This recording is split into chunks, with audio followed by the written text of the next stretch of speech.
Hi, we're glad you're here, and we're about to begin. 5, 4, 3, 2, 1.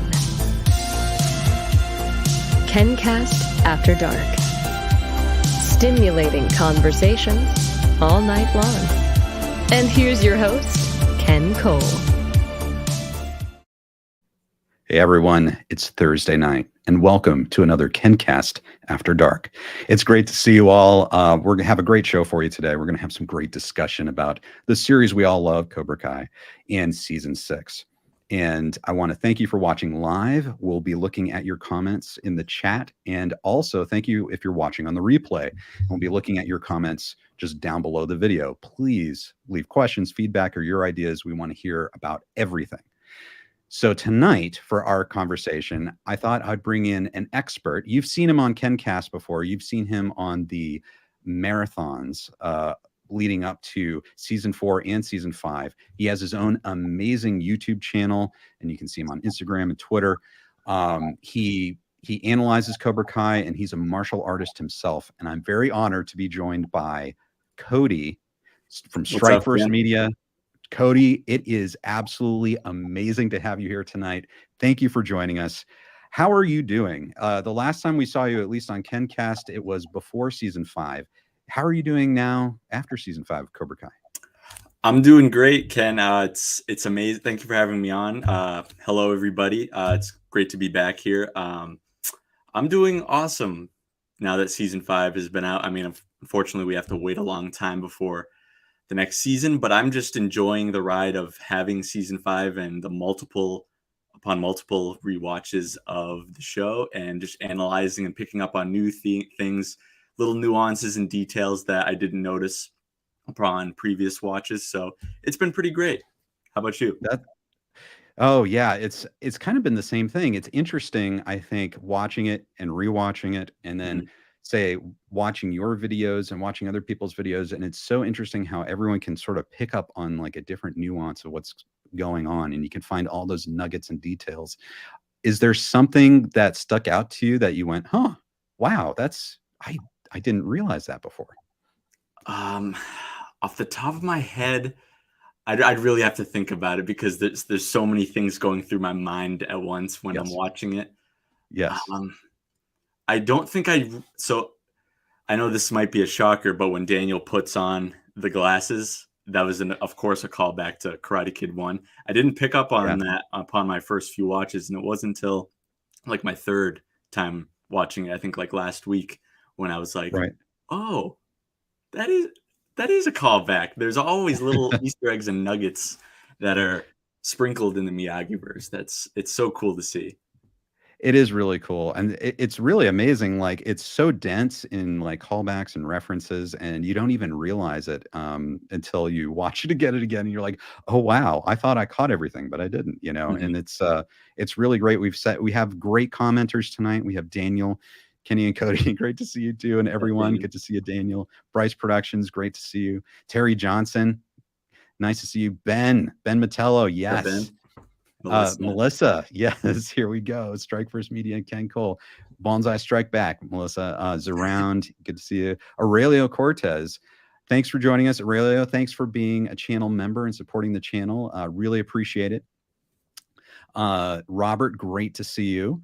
All Valley, good to see you. I like it.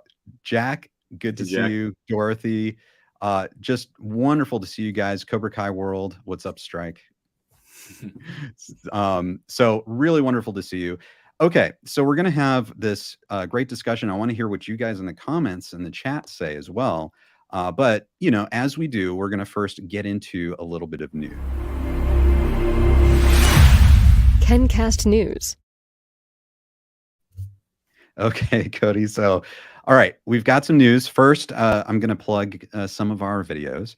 The first is a new video for me. Terry is not guilty. You guys may have seen this video. If not, there's a link in the description. Of course, we bring on legal experts to talk about why Terry Silver is not guilty. Even after all the shocking events of Season 5, a lot of people are very surprised when they see this title, but watch it and you'll see that actually there's not much of a legal case against Terry Silver, and there might be more of a case against who, Daniel LaRusso and his friends. Absolutely. So anyway, check it out. And I think you'll agree after watching it that we have to save Terry Silver. It's a new movement. We got to get him out of jail. It's a huge injustice. If you feel so inclined, please call your representatives and use hashtag Save Silver on social media. Thank you so much. But this is a tee up to this, I think, very brilliant video. Okay, so Strike First Media did this video called What's Next for Terry Silver in Season 6. And I've got a link in the description below, and you can watch the whole thing. And we don't want to give everything away, Cody, but what do you generally think is next for Terry Silver in Season 6? That's a very good question, Ken. And first of all, I like that video that you did. What was it? The Terry Silver is not guilty. Yes. And I love that you brought a legal expert in, because that explains it perfectly. I mean, I told you about this before the stream. I come from a rather novice level criminal justice background myself, and I thought that was just brilliant to bring him on. I forget his name, but that was great. Yes. Well, go ahead. No, you can go ahead. Okay, I was just going to ask you, with your criminal justice background, I mean, what do you think when you look at that situation with Terry Silver? Do you think Terry Silver is just absolutely guilty, or do you kind of see that he's not really totally at fault? Yeah, I don't think he's at fault at all. If at all, because if you look at it this way, him and Sensei Kim, they were just having a peaceful evening, drinking some, what was it, scotch and alcoholic beverages. They were just minding their own business, and then boom, you see this giant Hummer limo bash into his front gate. And I know the door was unlocked, but you see 3 goons just waltz right into his home, and they try to fight him. And you can't really fault him for retaliating. Like, of course he's gonna defend himself, defend his guests in his home, his property. And then you add in, like, the students or the kids, they broke into his business as well. Right. And I don't know. I mean, the only thing he was guilty of was, or semi-guilty of, was assaulting Stingray. But that's just from the testimony of someone who's already lied. So, right. And I guess you can say he rigged the All Valley tournament, but I don't know if that's necessarily a crime. I do know they used Tori's key card, but this was the middle of the night. I don't think that would be okay if she can just waltz in with a bunch of people who aren't a part of the dojo. Right. You know what I mean? Yeah, exactly. I think it's worth it for everyone to take a step back and think about it and realize that even some of the accusations, like you'll notice when Daniel is accusing Terry Silver of burning Mike Barnes' store down, really, that's all from just Daniel. Like, Daniel just jumps to that with such conviction that everyone just assumes that that's the case, and it won Mike Barnes over. He bought it immediately, but really, there's no strong evidence. Terry never admitted to it. So now I do want to say something here about this video.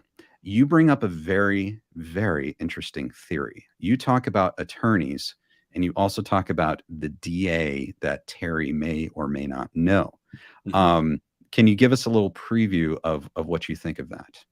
Yeah, so you also, I think, made a video on this as well. Willie Cole from the Karate Kid 3, the DA that was on multiple cases that involved Terry.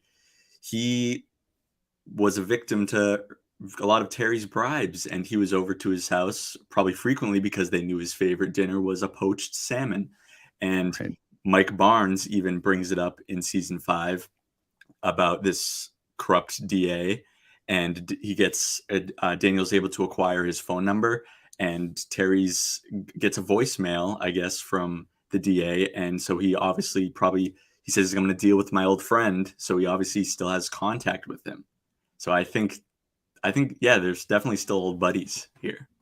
I see. So I have a big question. This might get into our first season 6 prediction. I'm going to ask you straight up. Do you think we will see Willie Cole in season 6? I think we will. I think he's going to help Terry with the legal issues that he's going to be facing, and I don't think it's going to be all that difficult to acquit Terry of the little charges that he's being faced with. And I think he will. We have not seen the last of Terry Silver by far. Yeah. And right. And I agree. It's like we're probably going to see Terry getting out of prison pretty quickly. Just for all the reasons you say in your video. Again, everyone check out the video. It's linked in the description. And I mean, the dude's just, I mean, he's rich. He's got all his bases covered. And I like how you went into like also the Kreese angle and what happened to Kreese and how Terry might have manipulated that. That's pretty cool. Yeah. And it's so James, channel member, thank you so much for joining us, James. It's good to see you. Cinema Fan 97 says, I think Silver's going to tell the police about the house fight. If his enemies are going to try to bring him down, then he's going to try to bring them down with him. It's good point. That does seem like a very Terry move, don't you think? Of course. Yes. Let's see. Brandon Hall, thanks for being a channel member, Brandon. Sorry to be more clear. Didn't Terry Silver say that the gym/dojo was 24 hours? I think when he was talking to Devin, he said she was welcome to train after hours. I don't know if that was just for her or it might be for all the students, but the thing is, Tori brought people that weren't a member or a part of the dojo into his facility. And what also, not to mention, they weren't going in to practice dance lessons or karate. They were hacking into his personal property, his computer, and taking his files. Right. Like trying to hack into his computer, which is extremely illegal. Yes, indeed. Very illegal. I mean, it's kind of amazing when you think about it. You know, it happens all the time where you feel like you're right or the characters you like are right. And so it justifies it. But the series has been really interesting in how it's looked at the villains and seen it from their side. And, you know, I think we could do that with Terry Silver in season 6 and see what are all these crimes that these people committed against Terry, you know? So that's why we have to save Silver.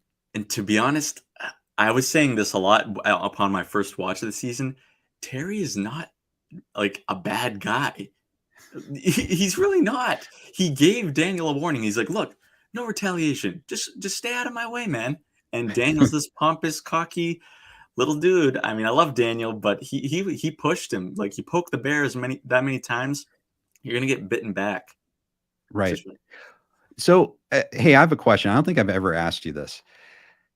You mentioned Daniel and his behavior, and I can't help but think back to the original Karate Kid movies. If Mr. Miyagi were still around, do you think he would have counseled Daniel to not do all this stuff? Like, do you think Mr. Miyagi would have been actually comfortable with the fact that Terry Silver was opening Cobra Kai dojos, or do you think Miyagi would want Daniel to go after him and try to take down Terry Silver? I think he wouldn't want him to do anything, because if you watch back, you'll see that Terry Silver wasn't instructing those students to do anything. They were always. I just don't see the reason to do it. I mean, yeah, it's probably a hard pill to swallow for Daniel to accept that Cobra Kai is expanding, but Terry really was, because Terry and Kreese are two totally different animals. Kreese is the more instigator. Silver's the type of dude. If you just stay, or the modern Silver at least, if you stay out of his way, he's not going to bother you. And I think Mr. Miyagi would have counseled Daniel to just chill out, man. You don't need to fight back and start this whole continue this whole karate war. It's over. You unfortunately didn't win. Just move on with your life. Karate, right. Forget about karate. Right. I think that's a great point. Cobra Kai Karate, thanks for joining us. Good to see you. Terry Johnson, the only main crime he can be charged for is beating up Stingray and possible abuse against Tori. But if that happens, Kim needs to be charged. Right. Because, I mean, Terry was there, and you can almost make the argument that she chose to hit the stone. You know, it's not like they were like forcing her. Like she could have left, but she didn't. you know. Yeah, like It, all it they did was step aside to block her walkway. She could have made a run for it if she wanted to. Right, exactly. Aurelio says the only reason Daniel was able to crane kick Silver was because Silver was weakened by Chosen. And I think people forget that too. I mean, my goodness, what a fight Terry Silver had with Chosen. Mhm. And you know, you're a martial artist. We'll get back to this in just a second, but you know, at a certain point, you do get tired, right? Oh yeah, yeah. That's definitely what will happen if you go through a fight of that magnitude. Yes. Now, Ben says, I hope we do see Willie Cole. Agreed. Bryce Production says, I saw Cobra Cole today. It was good. Well, thank you, Bryce. Thanks for watching it. I really appreciate it. And I want to go sort of back to this because the whole angle that uh, Cody brought up with, you know, what's next for Terry Silver in season 6. This leads directly into, if you want to go watch Cobra Cole and you haven't seen it yet, there's a link in the description. You'll notice that is David Shatraw, Tom Cole on Cobra Kai. My last name is Cole. So I'll leave it up to you to check it out and sort of explore these ideas of the idea of the Coles and who they are. So yes, thank you, Bryce. Really, really appreciate that. Dorothy says, and also because he was bending over as Daniel wouldn't have got him in the face with a crane kick. Very, Mm. very interesting. So there's a lot of debate, I think, around, but Silver destroyed Daniel in the previous fight. I know these fights, I know people are really kind of obsessed with the fights and how they go. And I think that's just what one of the most interesting things Yeah. about the series is looking at all these fights and the conditions of these fights and, you know, who was drunk, who wasn't drunk, who was tired, who wasn't tired. And how does that match up with everyone's real skill level? Do you have a favorite? Do you think, whether it's Terry Silver or Chosen or another character, who do you think is like the strongest or the best fighter? Uh that's a very good question. I think it's neck and neck between Terry and Chosen. Yes, Chosen put him on his behind in their fight, but in terms of pure talent, I think from a martial artist standpoint, uh, Terry Silver is superior. But I think Chosen was just a little more focused in that fight, and that's why he was able to best him. But it's neck and neck between those two, no question about it. Yeah, it's really fascinating, I think, to see Chosen and how he's become so good, but also Terry Mhm. Silver Yeah. and he's become so good. I mean, even with weapons. That's I have you so we'll get back to your experience in a second. Have you worked with weapons at all? Um, a little bit. I've worked with nunchucks for a short period of time. I haven't been training. So I trained when I was in first grade for a year or two, and then I got back into it after season 3 came out, and I've been training ever since. And I've only worked with nunchucks a little bit, and I'm not Mhm. the best with them, but I can use them moderately well, I would say.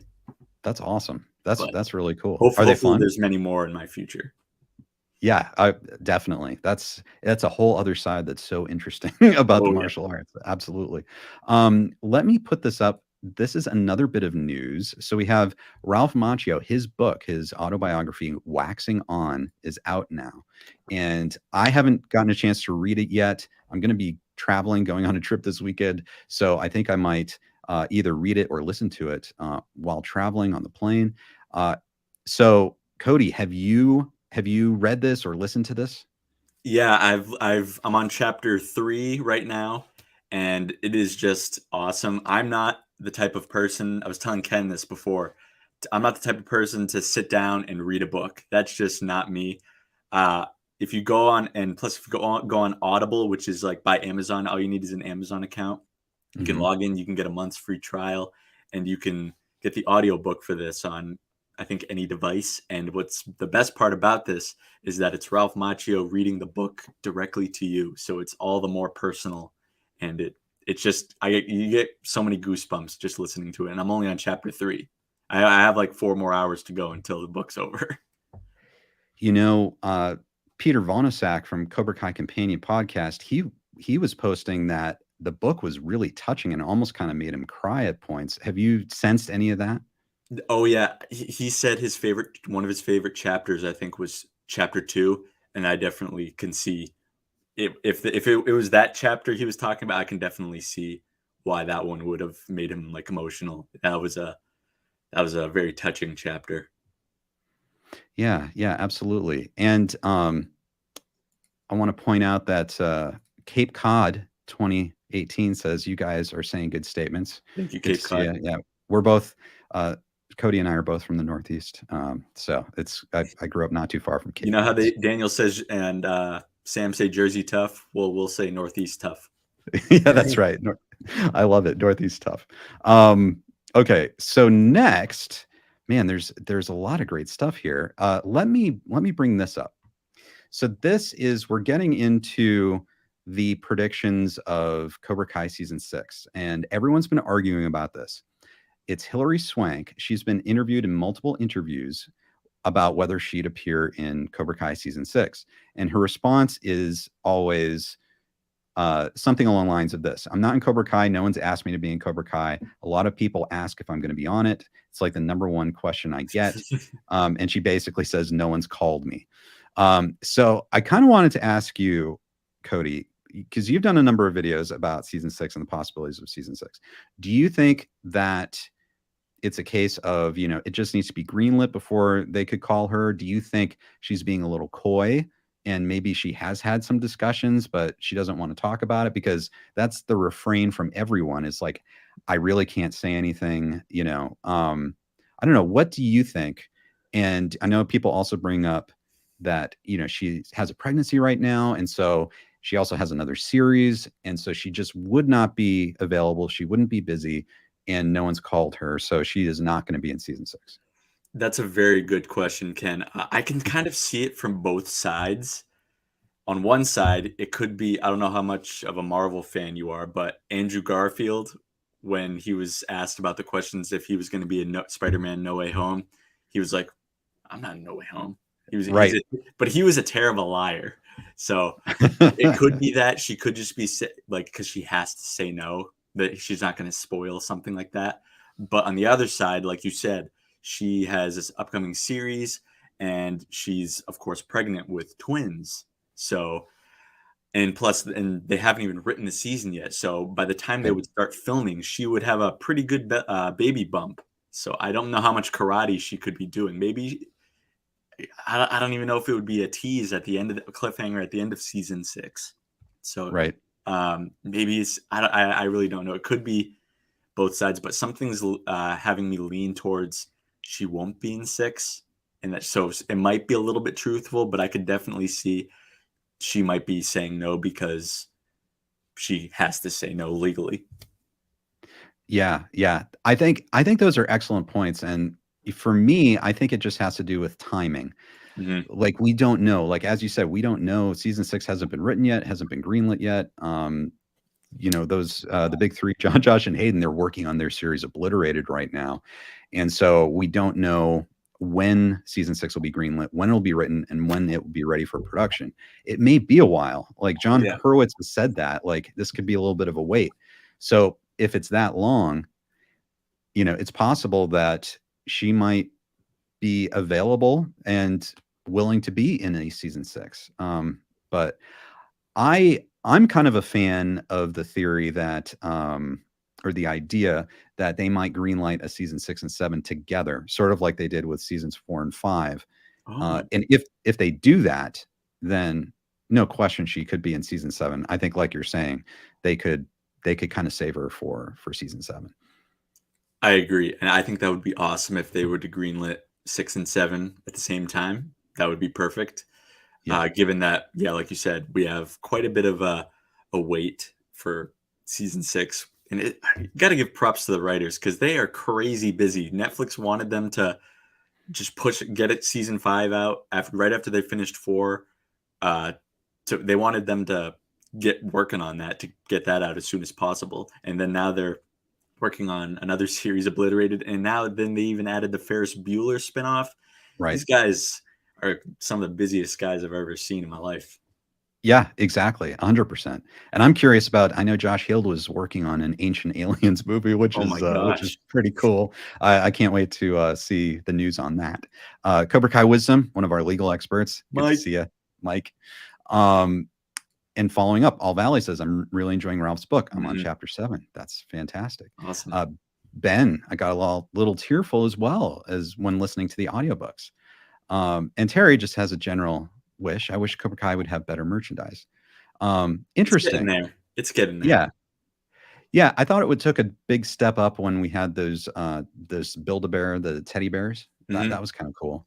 Yeah, I don't know if you knew this, but Century Martial Arts, they released the gis for the 3 dojos. Oh, awesome. So That's great. I currently have a Eagle Fang gi. So I got my Eagle Fang gi. It just needed a few modifications because I'm going to Rhode Island Comic-Con in a few weeks. So Oh, I'm nice. prepping my Johnny Lawrence cosplay.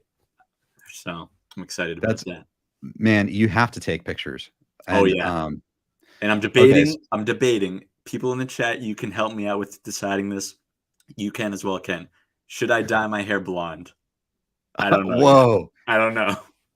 Okay, I don't know if I can do a poll here, but let us know in the chat if you think Cody should dye his hair blonde for the Rhode Island Comic Con. So yeah, let us know. Let I us don't know. know yet. We'll see. We'll help you decide, Cody. We'll help you decide. Awesome. And while those are coming in, we'll get to Jennifer's comment. I saw an interview with Sean the other day, and he had some interesting thoughts on season 6. He also was asked if Barnes would have a student to mentor or who he would pick. He chose Hawk. That's interesting. Yeah, that's one of the things I am looking forward to in a season 6 is Mike Barnes. I'd love to see more Mike Barnes for sure. Sean did such a great job in season 5. Oh yeah, and I think the way he could be used in season 6, they're training for a global tournament.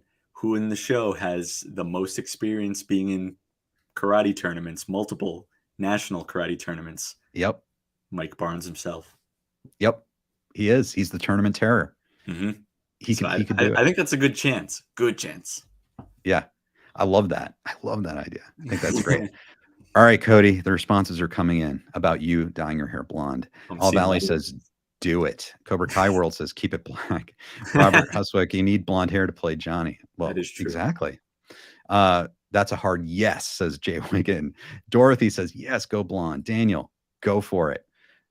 So I don't know. To me, it seems like almost unanimous. You got to dye your hair blonde. And if it's after Comic-Con, if I'm sick of it, that's what hats are for. That's what exactly. Yeah, and it's also easy just to buzz your hair. I know we're getting winter up there, and it's kind of cold, but my hair grows back pretty fast, so that's a good thought. That's awesome. Jennifer says, I think they'll do a season 6 and 7. Well, but the thing is, let's take a step back, because if you're going as Johnny, you've got a special gi you're going to be wearing, which will be pretty cool. But you are actually no stranger to gis. You study martial arts, as we've talked about, and you upload some pretty cool videos. And I want to upload this video so everyone can sort of see. You release this today, and you're kind of like doing a demonstration of some of the martial arts in Cobra Kai. Everyone check this out. Combination tutorial from Cobra Kai Season 5. Rising block plus knee to the solar plex, then push off.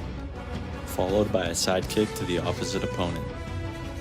Finish him off with a roundhouse kick into a spinning hook kick. Put it all together, and there you have it. There you go. So I think that is super cool that you broke down exactly what was going on in the show, and you basically turn it into real moves that people can actually practice and try themselves.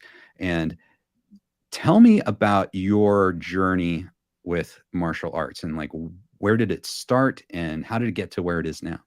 Sure thing. Thanks, Ken. I appreciate the plug for the video. Sure. Yeah, for that video, I'd been doing a couple move recreations. Like I did it with Johnny Lawrence's tornado kick in the what's it called El Hoyo Verde. I did that one, and I also did Kenny's move versus Hawk in the Sekai Taikai qualifier.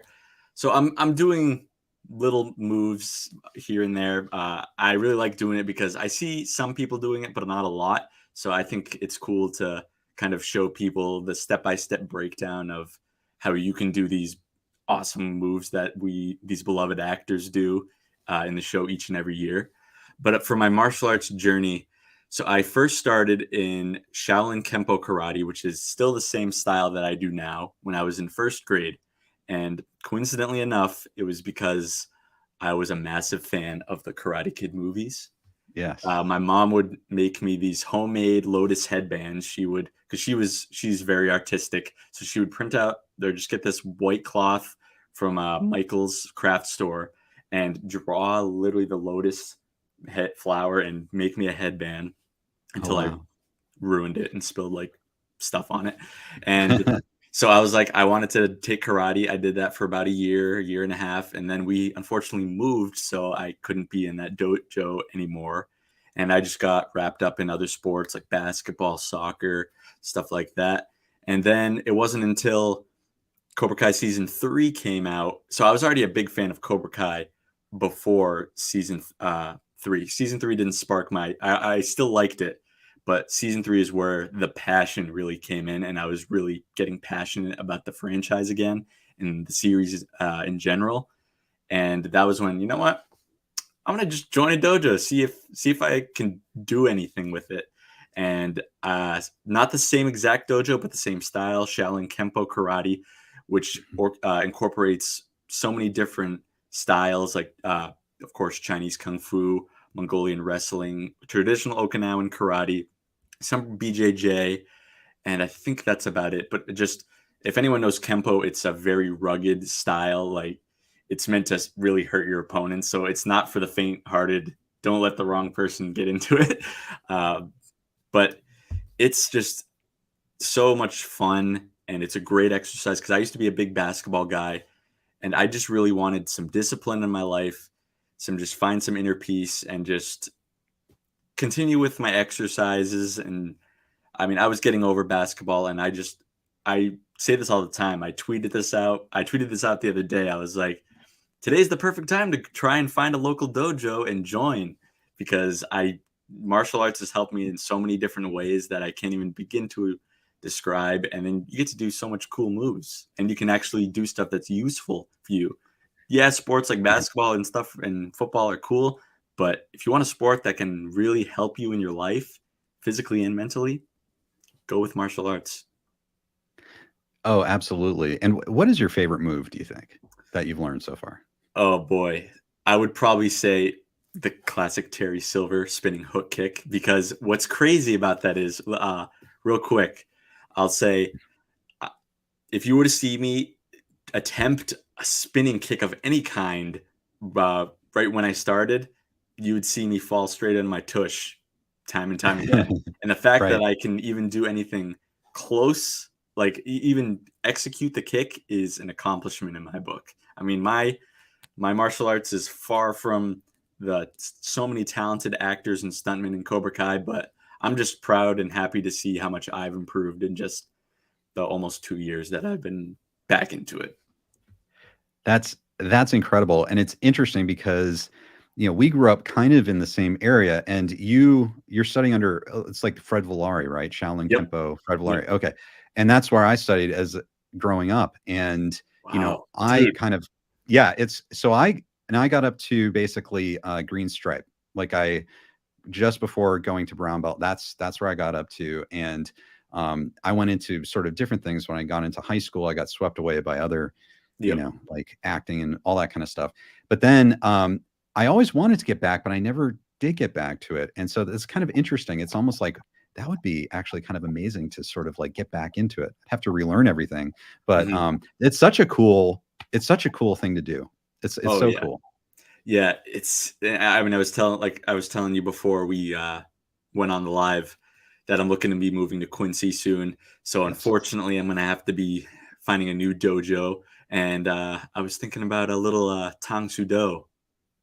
Oh, I think that's the school, because there's a school not too far where I'm going to be living at. So I think Tang Soo Do would be a match made in heaven for me to start learning.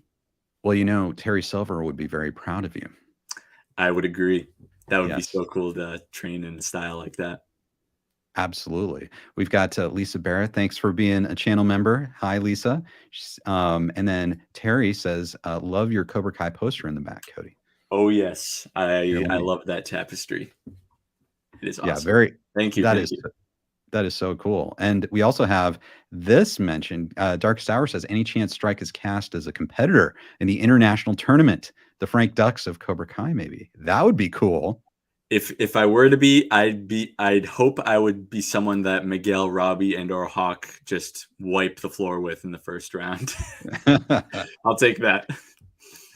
Man, that would be. I love that idea. Thank you, Darkest Hour. That's an amazing That was idea. awesome. And then Claude Leon, thank you for being a member, Claude Leon. Strike First Media. Do you think Kreese's or Silver's Cobra Kai has any good messages, principles, teachings based on your knowledge of karate? Yes, and not just trying to plug Terry Silver on Ken's channel here, but I was saying this a lot, that especially in season 4, when the lesson that Kreese and Silver, well, just overall for Terry, he just wanted to focus on the students. He's like, I'm not trying to get sucked back in this old rivalry. Focus on our students, and that's how we'll be successful. And especially when, remember the little exercise that they did where we each pick a fighter, and Kreese picked Robbie, and Terry picked Kenny Payne. And he gave probably the weakest student in that dojo confidence to beat the best student in that dojo. And when he's like making that speech, he's like, don't let your opponent think whatever they want. Make them think what you want them to think. If they think you're weak, that's when you can surprise them with your strength. And the way Terry believes in the student that's had the least experience, probably the weakest, and that he could beat the best student, which he did because of Terry's teachings. I think Terry is, I like Terry's teachings better. And Kreese, he's good for a pep talk. I do like Kreese, but I'm going for the Big T. I'm going with the Big T.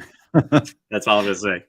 Hey, I'm not going to argue with you there, Cody. 100%. We've got George who backs up, saves Silver. That's right, guys. We got to get him out of jail. He's too good a teacher. Look at what he did for Kenny. Look what he could do for kids across the world. Mm-hmm. We have another question for you, Cody, from Melissa.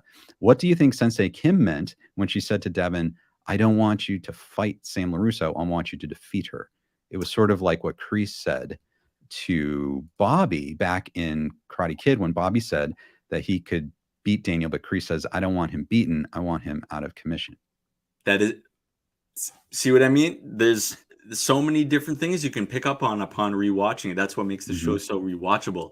And that is a very Kreese-esque quote. I did not notice that. Good. That's a good pickup, Melissa. Yes. What was the question? Is it a question? Basically, like, what do you think Sensei Kim meant when she said to Devin, I don't want you to fight Sam. I want you to defeat her.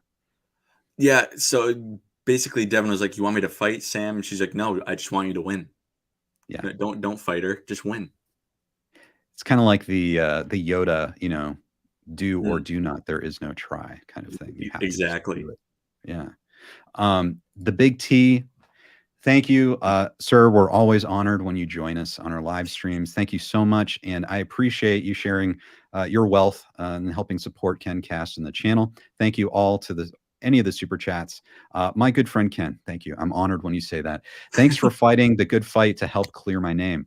I have no doubt all these baseless allegations will be cleared up soon. I never forget those who stayed loyal. Absolutely, sir. And just so you know, the entire team is working on this. I mean, obviously, we're communicating to the world the importance of getting you out of prison. Cody here has talked about, he hasn't revealed too much information about the legal team and your legal options. We have full confidence that you'll be out of prison soon and able to compete again in the Sekai Taikai and completely take over the world. So have no fear, sir. We're with you. We're on your side. And by the way, Cody, just remember, he says you're like the best teacher. So thank you. Sir. It's always great when he shows up. Oh yeah.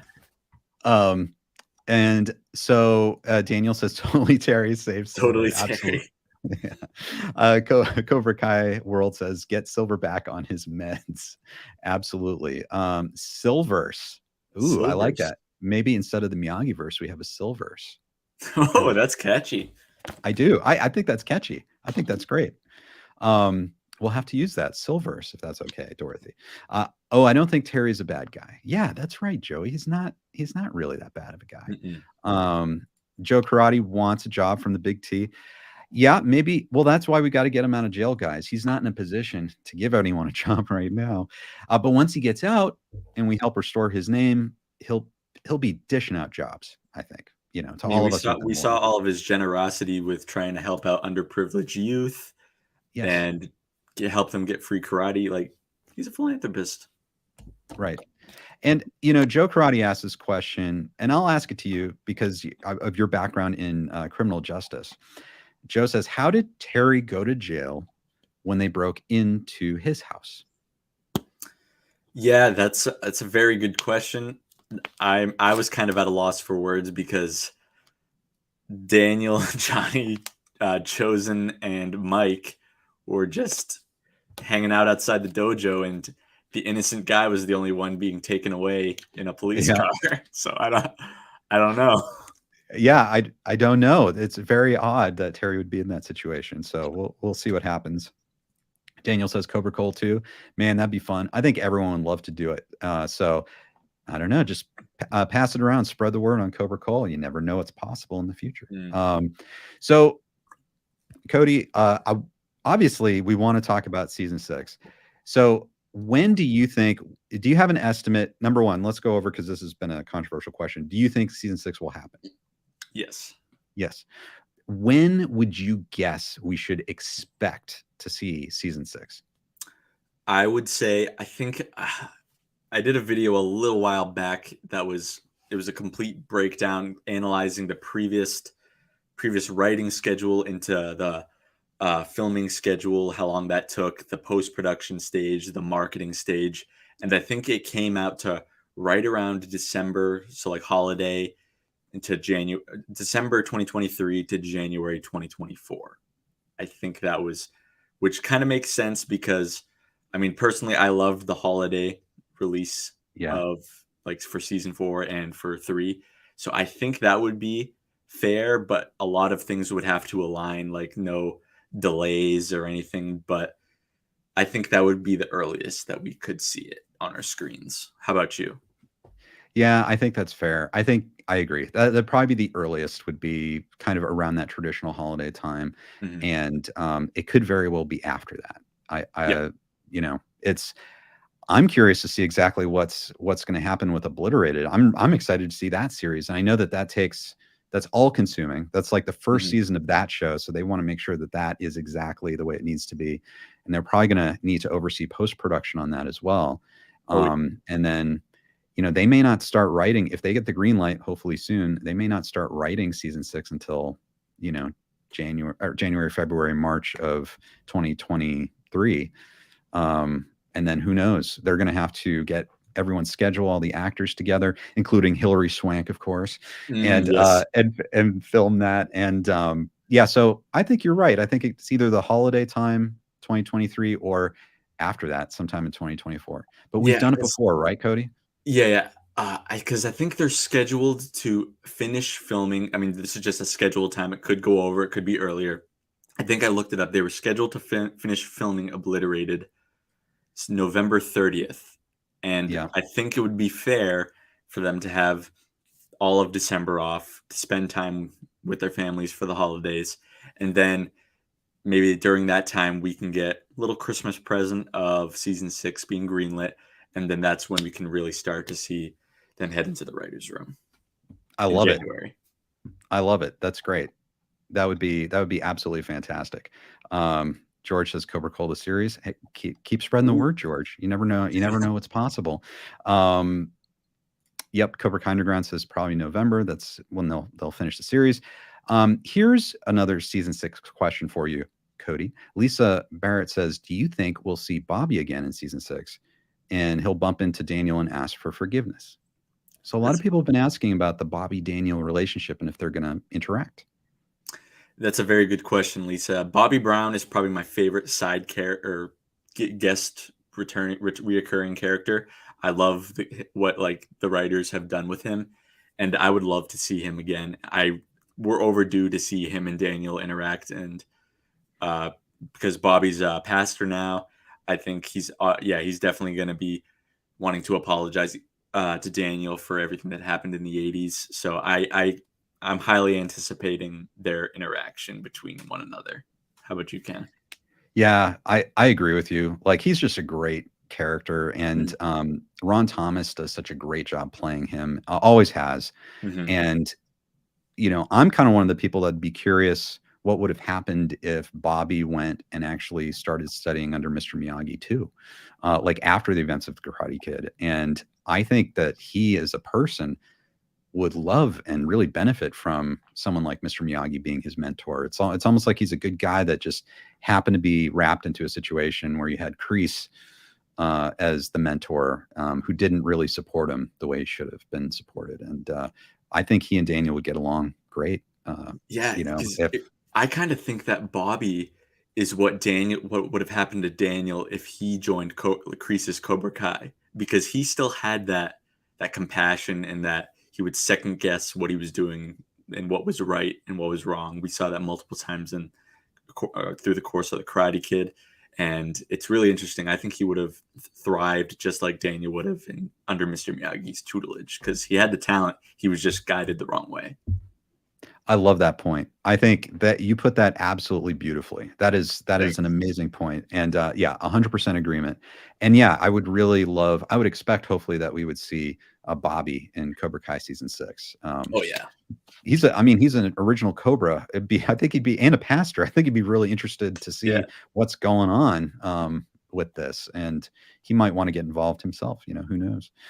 Jennifer Sprague, thank you so much for the super chat. Really appreciate your support. Hugs to both of you. Keep up the great work. It's great to see you both talk about Cobra Kai. I love all the discussion. Well, thank you for being here and joining the discussion, guys. And of course, super chats are amazing. Thank you. They help support the channel. But another great way, if you enjoy the discussion, if you want to help support the channel, is subscribe. Head on over to Strike First Media, subscribe to his YouTube channel. He has amazing videos, really cool stuff like the one you just saw today. And then subscribe to this channel too. Basically, it really it helps. A lot of people don't do it, but it helps the algorithm and helps get our videos out. And so really appreciate your support, guys. Thank you so much. Let's see. Zaround says Bobby Brown did not age as well as Ralph and Zabka. He was so handsome, and now he's bald. Oh, geez. Well, Zaround, I think Bobby looks great. He's in like great shape. So I might disagree a little bit. Like I honestly think Ron Thomas looks great, and the character looks great. And I think he seems like he's the exact same age as Johnny. That's just me.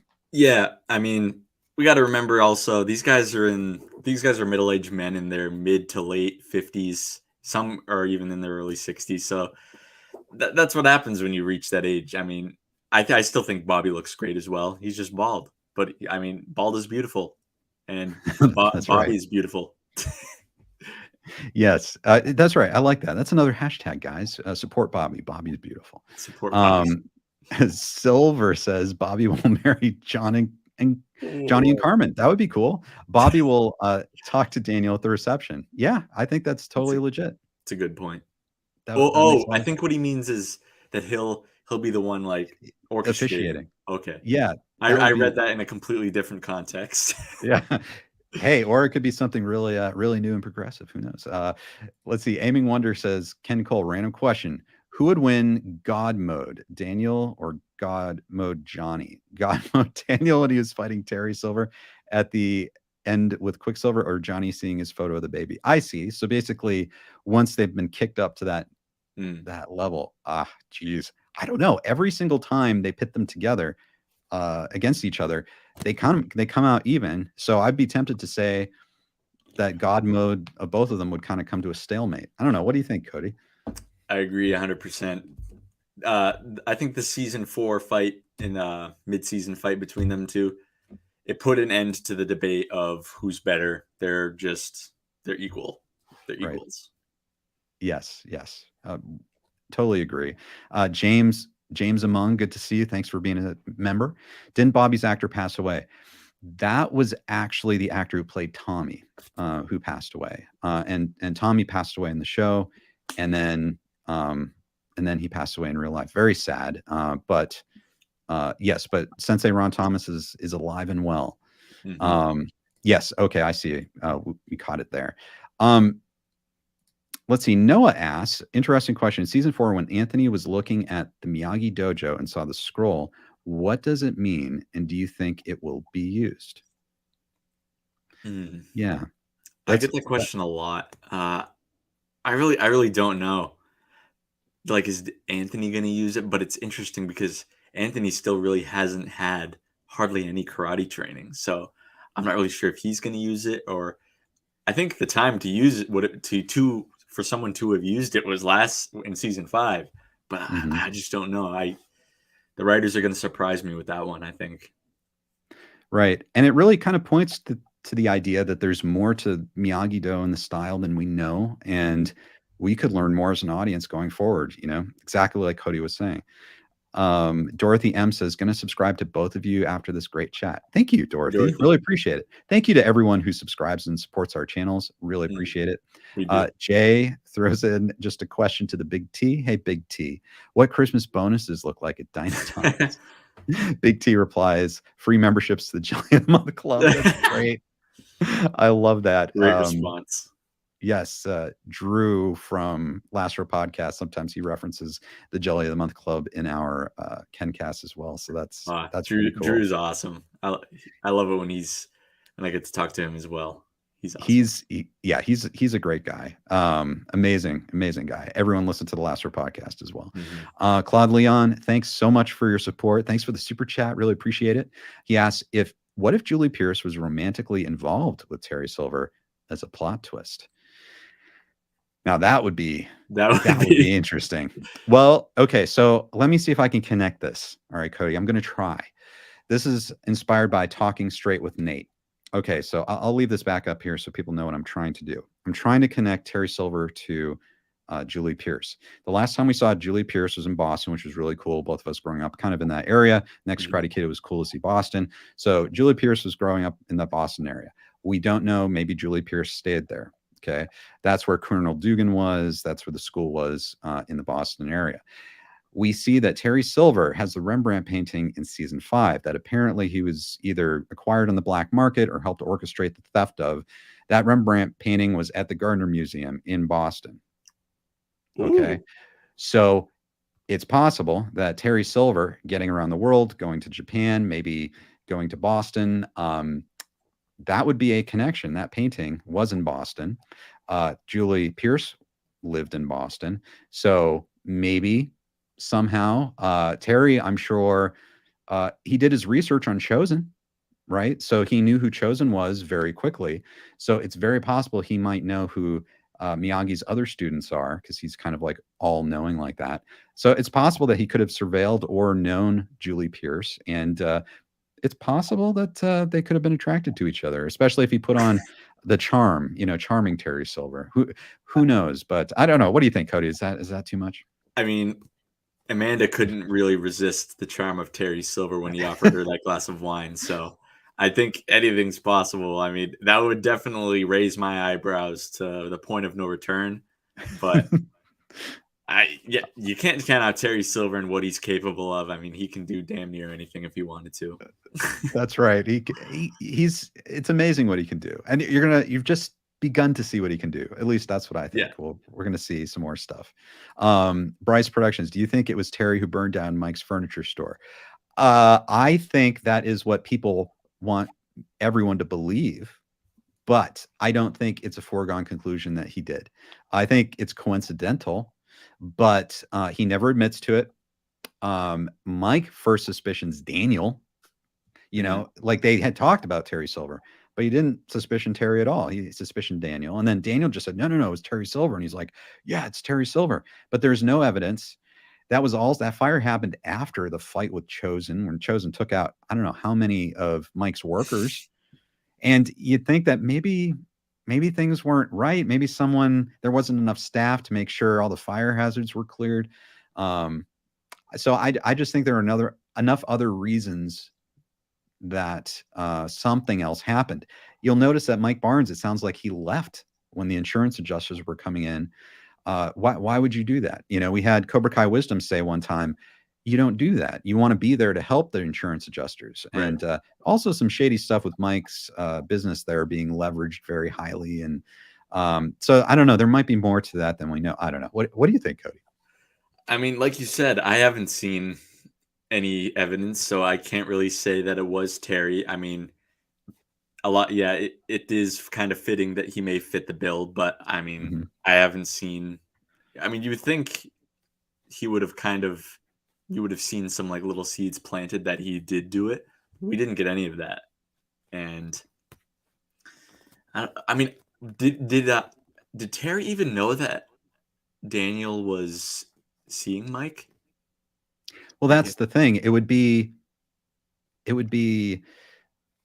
strange. Like he'd have to like make a few connections to try and figure out that Mike was the one that told Daniel who the lawyer was, and that Daniel didn't find out any other way. And there is that line where Terry says something like, I'll have to first take care, deal with this with my old friend. And I think we're supposed to, or Daniel thought that was Mike Barnes, but it could have been he was just talking about the lawyer, saying like, I'm going to have to wrap this up and explain to this guy who you are and what's going on. I just got this voicemail. So yeah, we don't, so it's kind of nebulous. It's like, is that too much of a jump? I also kind of think it doesn't fit Terry's MO. I don't know why he would do that, because it would only make Mike Barnes angry. Like it wouldn't accomplish. He should have, right. Why would it accomplish? Like if Terry's going to burn something down, Terry's going to burn down LaRusso Auto. That's what I think. Or Miyagi's house. Yeah. Right. And make it look like an accident. Like doing that, setting Mike Barnes's store on fire, that's kind of a weird, risky move that doesn't accomplish him too much, I don't think. Yeah, I agree. It doesn't do much really at all. And yeah, and just the fact that keeps like staying in my mind, like how would he know that Daniel was seeing Barnes? It has no connection. So, and exactly. I think Daniel is just always at that moment, he's just the whole season in general is so quick to pin every little thing on Terry. Right. Yeah. So that's what yes, that's what I think. I think that's a really good point. And so let's thing, hold on. Yes. Sorry, 1 second.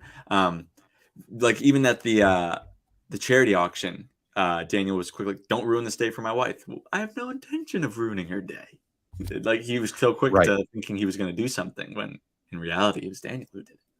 Right. And think about that. He was talking up Amanda, to the board or whatever. And if Daniel hadn't reacted like that, he would have actually helped Amanda, and it would have come out later. And if Daniel acted well, she would have been on the board and she would have said, hey, something, Terry Silver actually gave me some recommendations. He helped get me on here.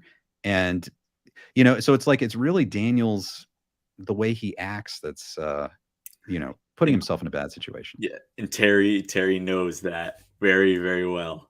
And he knew he was gonna get under his skin. Absolutely. Another Terry Johnson says, I just wish we could have a Terry romance with someone who actually loves him and is not using him. Yeah. It seemed like Cheyenne was fond of him, but it's possible she could have been trying to use him too for her app, you know? So he funded the whole thing, didn't he? Yeah. Yeah. And she's just there like, oh, hey, why don't you go get some expensive wine for me to drink? And that's probably why. Yeah. I mean, he was probably upset at that whole thing. Like, so she's using me for my money and my wine. And so he got out of that bad relationship.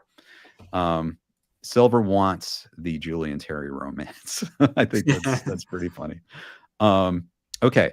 Melissa says, Strike First Media. She has a theory. Through both Johnny and Daniel and spending some time at Miyagi-Do, though not officially joining, Tori gets some insight into, oh my goodness, I'm trying to see the rest of it. I'm sorry. That's probably a good question. We'll pick up on it if I can see the rest of the comment. I But anyway, or do you have any comments based on that so far? Tori gets some insight. Maybe it's along the lines of, do you think Tori will officially come over and join Miyagi-Do or become sympathetic and kind of join forces with Sam? I think she will. I think it's been hinting towards that, especially with the ending of them teaming up to fight Sensei Kim. I definitely think the Eagle Fang side is more her speed, but I definitely see them fighting alongside. They may be closer, like not mortal enemies, but I don't know if they're at that point to be friends yet. Maybe that'll be something season 6 builds upon, and that could be the future. I think that'd be pretty cool. But yeah, I definitely think she would be more of an Eagle Fang type of gal opposed to a Miyagi-Do one. Right. I know. Yeah, absolutely. Yeah, it'd be really cool actually to see her in Eagle Fang. And I really do hope that she and Sam can kind of come together as well eventually, and kind of, because I think if they can get over this stuff, they'll be super good friends, like really good friends. Yeah, and they're at the point now where, like, okay, you're with Miguel, you're with Robbie. As long as nothing else happens, I think they'll be okay. I think they're at peace with their exes or with their former mortal enemy. I think they're okay with it now. Yes, I totally agree. The Big T wants to chime in. Another baseless accusation thrown around carelessly to smear my good name. The wiring in that store was faulty. Not my fault, Mr. Barnes was so careless. Absolutely. And thank you for stating that clearly, Big T. I appreciate that. And so everyone, think about that. Think about when people go off and accuse people without evidence. That's not a good thing. You know, that's not a good thing. And I think it's a bad habit of Mr. LaRusso's. James Armstrong, don't you find it surprising that Julie was not at Mr. Miyagi's funeral? That could have been the best way for her to meet Daniel. Now, I thought that sort of this was an idea that had happened. Yeah. That actually they did meet at Mr. Miyagi's funeral. Have you heard anything? Have the big three confirmed that at all? I don't know if they've confirmed it, but I think it's definitely a very accurate estimate because, I mean, they both had Mr. Miyagi as very like parental role figures for them. And I think why wouldn't, I mean, of course, Daniel was at Mr. Miyagi's funeral, and I see no reason not to believe that Julie wasn't there. So I think they definitely have met before. Daniel just hasn't mentioned her yet. Right. Yeah, exactly. And then, so if we're talking about season 6, how do you see this happening? If Julie Pierce is coming back, how do you think that would happen? Or do you have any ideas on how that might happen? Yeah, it's so hard to predict. Like the whole thing with Jessica Andrews coming back, there's no way I could have predicted that. And I feel like Julie could be an instance, like one of those instances where you just don't see it coming. She just comes out when you're not even expecting it. Right. One option could be the Sekai Taikai, but I feel like that might be a little far-fetched, but it's definitely possible. I mean, who knows? Maybe she's like the only one out of all the adult characters that has pretty much stuck with martial arts her whole life ever since Miyagi taught her, which would be, I think, pretty cool. Yeah, it would be pretty cool. And it's kind of cool with Julie Pierce too, because really she could be doing anything, you know, she could be anywhere. And so there's a lot of freedom as to what they can do with that character. And of course, Hilary Swank is just an amazing actress too. And so what a cast. I mean, my goodness, that they assembled over the years for the Karate Kid movies and now in Cobra Kai. It's pretty incredible. Let's see. Jay Wiggins says, if there's a season 6, I bet Miguel will be in it. Yes, 100% agree. Oh, I see. Cristiano said, how about Miguel? So yeah, I think Miguel will be in it. Maybe the fear is that Xolo is getting big as an actor, and you know, would he be too expensive for this show, or would he come back? But you made a video recently talking about what he said, you know, that he wants to come back for like 6 and 7, right? Yeah, it was like he was in an interview with some podcast, and he was asked like how long he thinks the show will go on to before it starts seeing a noticeable drop in quality. And he was saying he thinks it'll go like at one great season, and then maybe one more good season. It was kind of weird how he like worded it all, but the name of the article was that Xolo Metaduena, who plays Miguel, wants the series to end soon. I don't think he wants it to end soon. He just doesn't want it to overstay its welcome. He doesn't want it to be here, like, to see a drop in quality. He didn't want to see, one of these quotes that he said is, he doesn't want people to say, oh, Cobra Kai was good only up until the 5th season. He doesn't want it to be like that. Right. Yeah, and I think you bring up The Walking Dead, as an example of like a series that, it's like it sticks around, it's popular, but what's going on with the story? Is there really a strong plan? Are we just kind of spinning our wheels, keeping it alive because people watch it? Not ending it for creative reasons, ending it or extending it for commercial reasons. I'm struggling to finish the last episodes of The Walking Dead, and now I see there's like 4 spin-offs coming, and I'm like, oh my gosh, they're just milking a dead cow. Or an undead cow. Yeah. Okay. There we go. Yep. We have a beautiful moment in the chat. Terry Johnson says, a lot of us support you, Big T, and want you out of prison and back to helping people.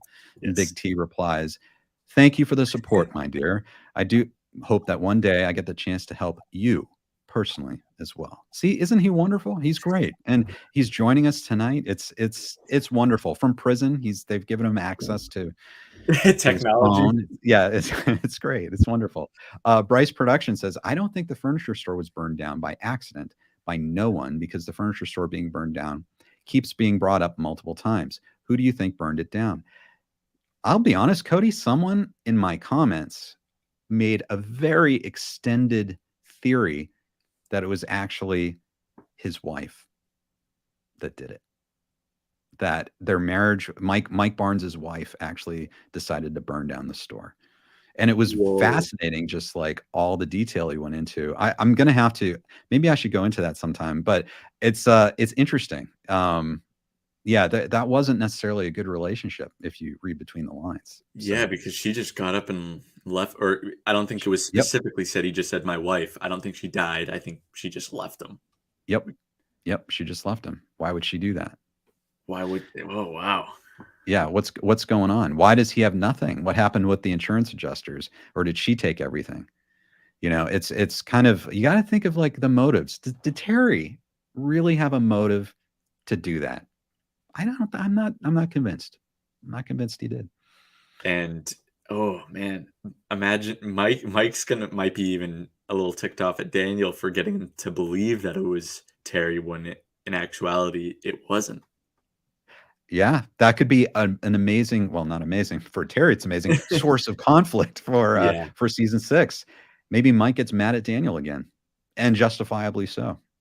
Man, when he was yelling at Daniel, when he threw him out, he's like, "Oh, come here!" I was frightened. He like Sean Kanan snapped right into that Karate Kid 3 Barnes when that happened. That was nuts. That is the one amazing thing about Sean Kanan. It's just like he can just go from super nice guy that you are 100% behind to absolutely a terror, tournament terror, but like just a bad guy. It's really amazing. I hope we get to see a lot more of that going forward in season 6 and 7 and maybe 8 if they renew it. So man, so many great questions, guys. Thanks for everything in the chat. George says, I don't think the Big T would ever do such a thing. Yes. And then Cobra Kai World says maybe Mike Barnes burned down this furniture store for the insurance money. Yeah, it's possible too. I mean, he was kind of out of it. We got to look. What would you say, just from a criminal justice standpoint? Like, wouldn't you say it's fair to like, you got to start looking at the people closest to the situation first, or how would you approach that? Yeah, I definitely got to look at the owners, but I don't think, based on what we've seen from Mike, I'm not sure that was him, because if it was, I feel like he wouldn't have gone on this bender and looking so messy to just go and get Daniel LaRusso. And plus, when we see him reacting to the store, I don't think anyone is around at the moment. So why would he be putting on that whole falling to the knees, the dramatic effect I don't think Mike would do that. I think he would wait for an audience to be there if he were to do that. Yeah. So I'm not sure. I mean, it's definitely definitely a possibility, but just the signs that I kind of saw from the actual season makes me think it's not Mike, because I don't think Mike would go and trespass into break into Terry's house to beat him up if he was the one that did it himself. Right. So It's yep. I think that's a great point. Dorothy M has a new theory. Maybe Terry seduced Mike's wife. Yeah. I mean, that would add a whole other level of complexity. oh yeah. That would be something. And then that would set up a massive Terry Silver Mike Barnes showdown in season 6 and 7. I want to see that fight because I think that would be awesome. Yeah, totally. Daniel references the 4 consequences. Yes, indeed. Very good. If you look at it this way, Mike's become more of like a brawler now. Like he's this buff, stocky guy who's just ripped up. But Terry Silver's more of like a might, like what's the word? He's more like detail oriented, where he's got all the skills. I mean, he's a pretty buffed up guy for his age as well. But I just think that would be a phenomenal matchup between the two of them. Oh yeah, I think everyone wants it too. I think everyone would love to see that. So, all right. Yes, I agree with you. Maybe that's another prediction we'll say tonight is a Terry Silver Mike Barnes confrontation in future season. That would be cool. Bryce Productions, maybe Snake and Dennis burn down the store because they have something against Mike and don't work for Terry. Yeah, I love that mental image of them like just rogues just out there like doing stuff. I love it. I'd love to see Snake and Dennis come back and interact with Mike and Terry. What happened with them, I wonder? It's pretty incredible.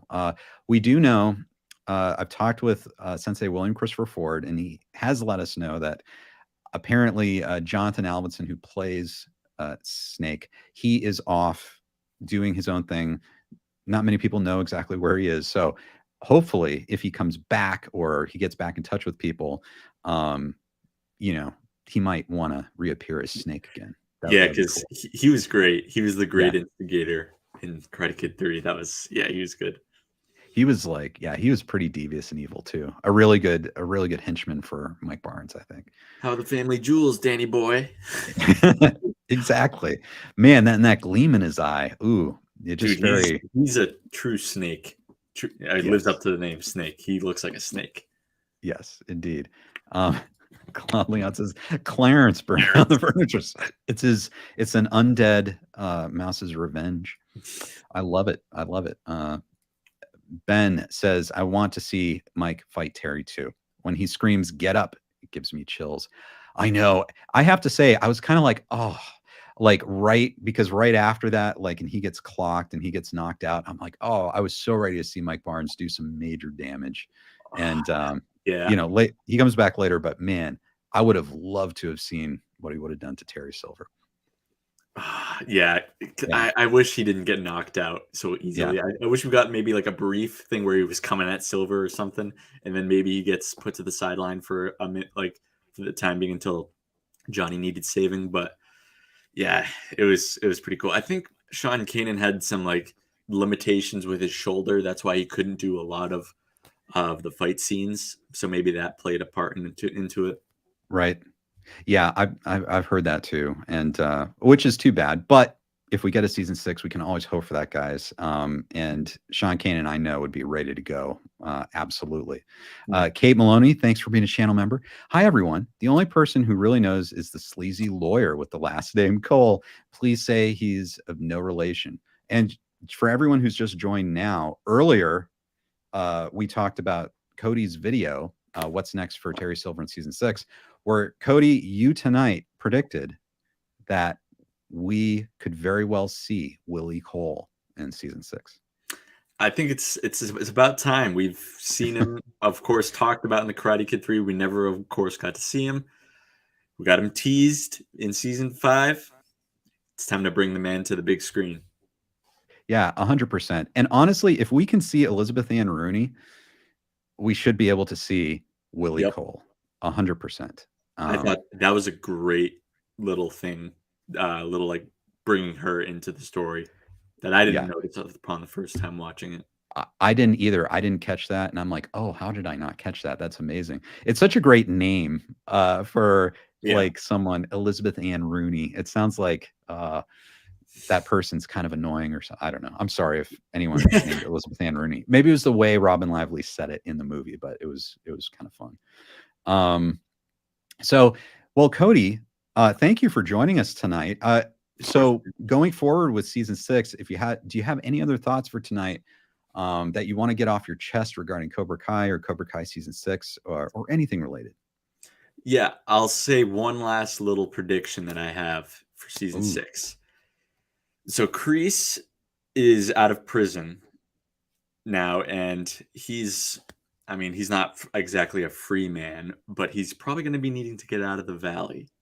And where did Sensei Kim go after the whole debacle in the dojo? She's nowhere to be seen. She literally, as soon as Terry got kicked in the face, she was like, I'm out. We briefly see, I think Watch Party did a video on this. We kind of see her look like she's like leaving out the front or back door as everything is finishing up in there.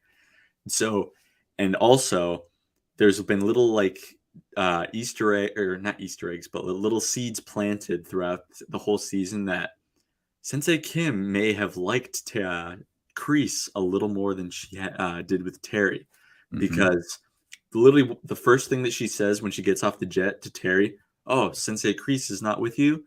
And Terry's like, oh, Sensei Kreese is no longer with Cobra Kai. And she's like, that is very disappointing to hear. Wonder why. And then we see the flashback to South Korea when Silver and Kreese are training with Master Kim Sun-young. And we see a little girl lurking behind the little pots, vases. And we, of course, get the iconic Sensei Kim braid that's instantly clued us into that being mini Sensei Kim. And when I think it was, she knocks over the vase and we see Kreese take the blame. And he's like, oh, Master Kim, sorry, my fault. And he looks at her and gives her a little wink and she just smiles. If it wasn't a little subtle nod right there, I think that they had a decent, not a romantic relationship, but I think they got along very well. And so I think that with the Valley, nobody wants to join Cobra Kai in the Valley anymore.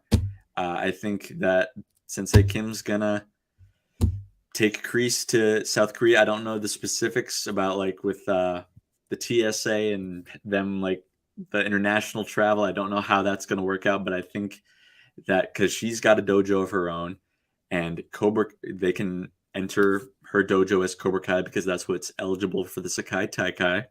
And they go over there, they both get their dreams back. Sensei Kreese gets Cobra Kai, which is what he has always wanted, and Sensei Kim gets her family's legacy honored on a global stage. I love that. I love that idea.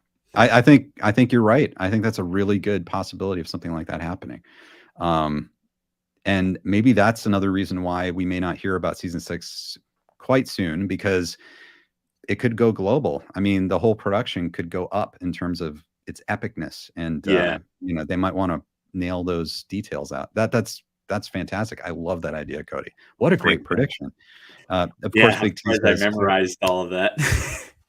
Yeah, that was very well said. Big T says that Mizoon has questionable taste. Yes, I agree. Exactly. Well, thank you, Cody. Thank you for everyone joining us too. It was wonderful talking to you, and Likewise, we'll see. Maybe talk to you again very soon, and we'll look forward to your new videos. Everyone, if you haven't subscribed to Cody's Strike First Media, go ahead and do it. I've got a link in the description.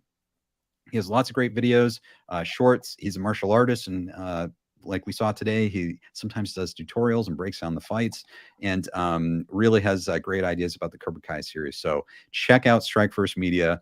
Cody, thanks so much for joining us tonight.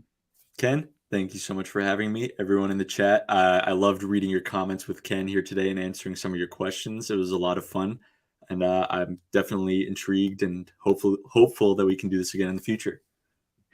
Absolutely. And thank you everyone for watching, everyone in the chat. Really appreciate all your great comments, all your respectful messages in the chat. If you're watching this on replay, leave us your thoughts in the comments and we'd love to hear them. And as always, please support us. If you enjoyed this, support us. Go ahead and hit subscribe and like and hit that notification bell so you don't miss anything going forward from my channel, Ken Cole, or Cody's channel, Strike First Media. Thank you all. Have a great night. And we look forward to seeing you next time on KenCast After Dark. Thank you for joining us tonight, and we look forward to seeing you next time on KenCast.